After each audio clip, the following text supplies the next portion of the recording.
All right, so these are our Section 5 notes for Chapter 13. We're going to talk about Earth's hydrologic and biogeochemical cycles. So that sounds really fancy, but you've probably done this kind of stuff before. You know what a water cycle is. You've probably done some simplified versions of these biogeochemical cycles, so how oxygen and other things are cycling through the atmosphere and living things. So it's not brand new, but there are some minor details that you might add on to what you've already known. So we got to talk about how that matter cycles through these ecosystems. So this first slide, you already can see all the things you need to see. It's uncovered already.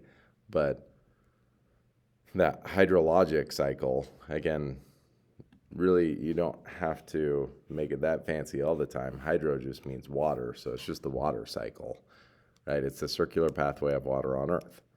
It does include living things since we are made mostly of water.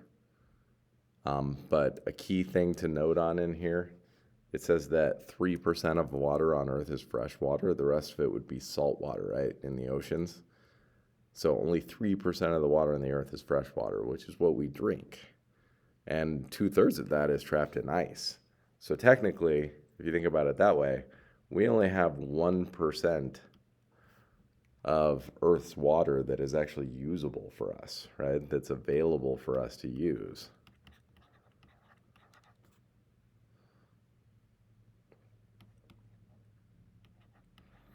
So at the end of the day, there's a lot of water on this planet, but there's not as much as you might think that's actually useful for you.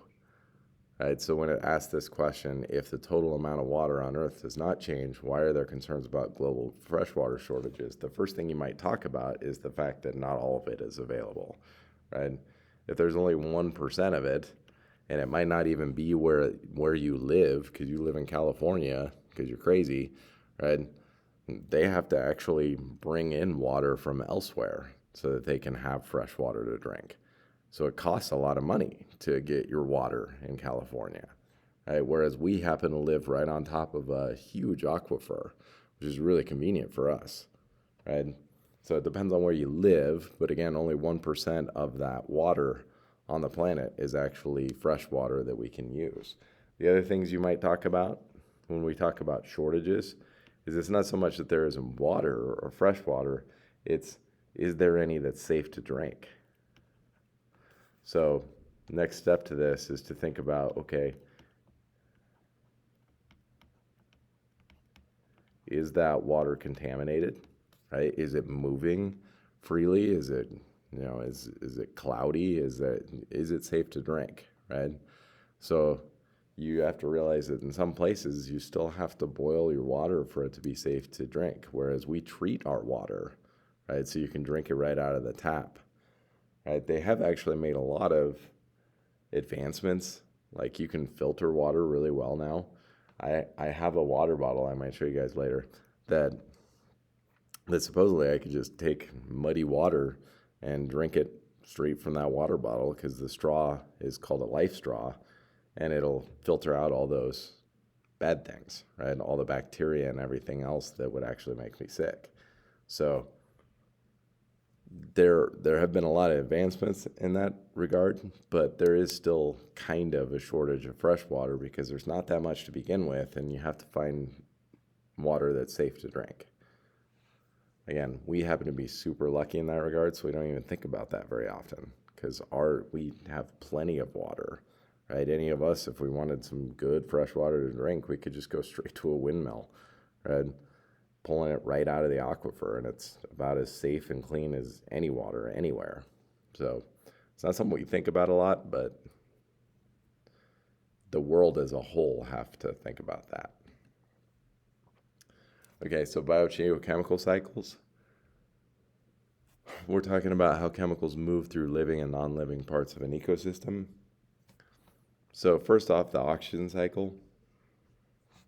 This one, it depends. Like in your book, it actually would look wrong. Well, not wrong, but it's typically represented incorrectly. So there's this oxygen turns into CO2 and turns back into oxygen. So I don't want you guys to put that in your notes because that's not realistic. I talked to you guys about how oxygen actually turns into water in your body. And it's water that's split in photosynthesis that creates that oxygen that we breathe. So I don't want you to put the oxygen to CO2 back to oxygen. I want it to be water, right? So yours doesn't need to look like mine. You just need to have water there, not the carbon dioxide. I just wanted to show you that the book might actually still have a picture that looks like that. But we know that that's not realistic, so we're not going to put that.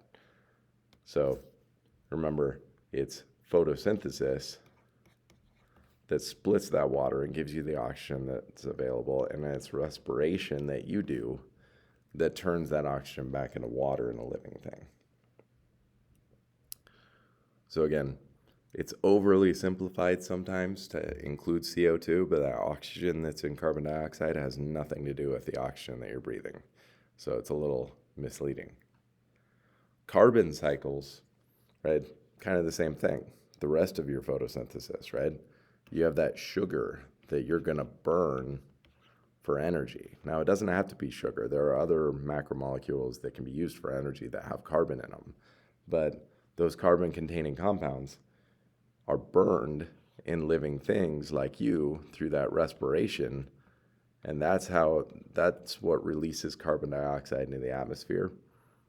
But carbon dioxide is trapped by plants and other photosynthesizing organisms to recreate those macromolecules, those carbon molecules. So this is one cycle for carbon dioxide. And this happens to be a short-term cycle for carbon dioxide because it happens relatively quickly, right? But there are long-term cycles that we're going to talk about too. Carbon dioxide can also end up trapped in minerals and rocks and can actually end up in those rocks for millions of years before it's released again through a process like erosion.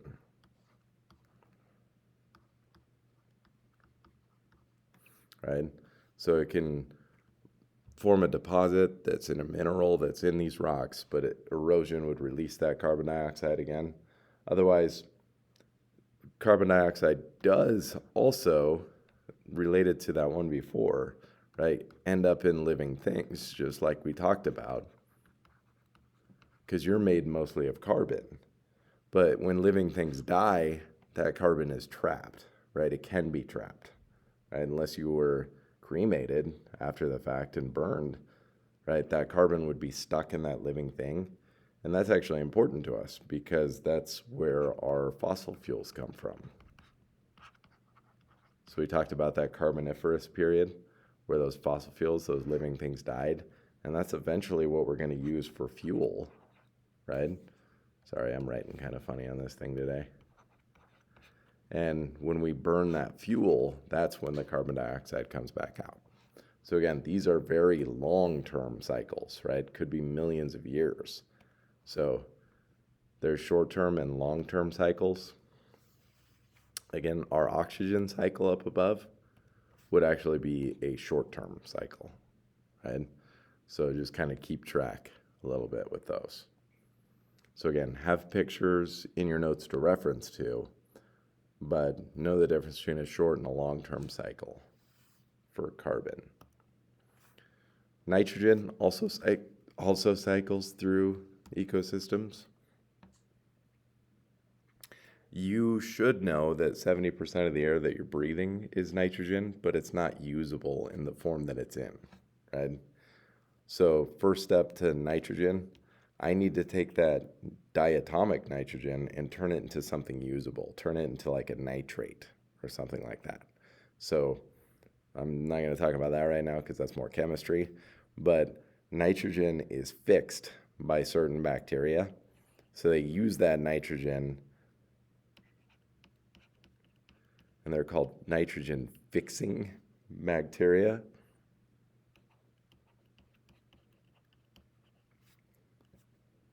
And that turns the nitrogen into a usable form, something that could be taken up by the roots of a plant and then brought into living things that way, brought into those producers and then ultimately consumers. But I'm trying to make that usable nitrogen. So again, there are different forms of nitrogen that it can be in, like nitrates, that again, unless you had a chemistry background, you wouldn't really know what that is yet. But I need that nitrogen to be usable before it can get picked up by a living thing.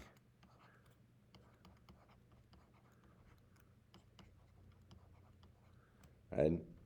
But living things also, die, decay, redeposit that usable nitrogen into the soils, right? Some ammonias are actually put back into the soil when an animal gets rid of their waste, right? Urine contains ammonia.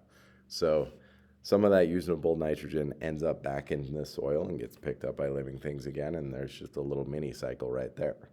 But there are actually some bacteria that work against us.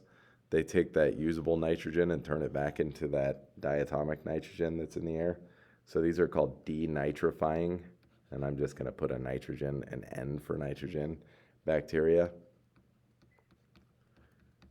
So again, there's these two cycles that kind of feed off of each other, but for living things, you have to have that usable nitrogen typically, right? Again, the bacteria is living, that nitrogen fixing bacteria, but it can use that seemingly unusable nitrogen that's in the air.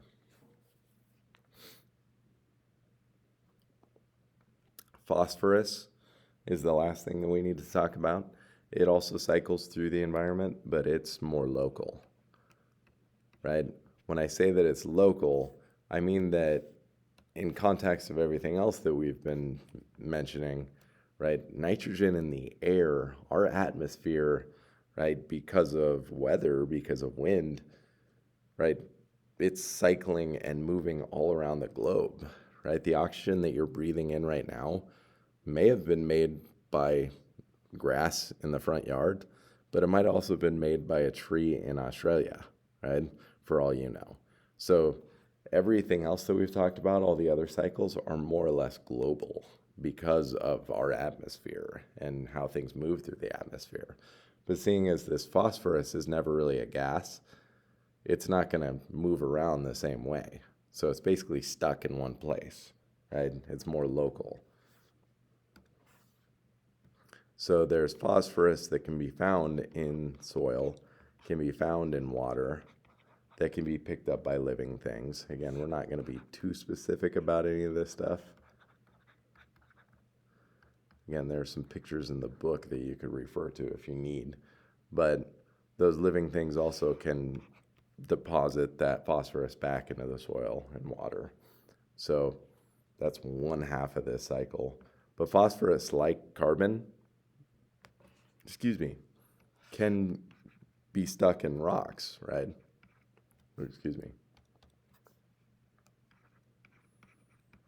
So it can be deposited as a mineral and become a rock that actually holds that phosphorus for a long period of time before, again, something like erosion can release it again. So just like before, again, this is local, but some things are short-term, some things are long-term, right? This would be our short-term, that living thing part of it, whereas long-term, I had to check. I couldn't remember what I used for colors. Actually, apparently, I shouldn't have been using pink for local. I'd rather make it a little bit different, right? Purple could have been my local part of that, right? Whereas pink was the long-term and green was the short-term, Otherwise, obviously, to a certain extent, it depends on what it is. Once that nitrogen is usable, that also is a local thing up there, and that would also be short-term, generally speaking. But it just depends on the context, which things we need to know. So as long as you kind of have a gist of these cycles and you have these pictures in your notes and you could use them a little bit, right? Anything else you need would be in the book. So I think we're good with this. All right.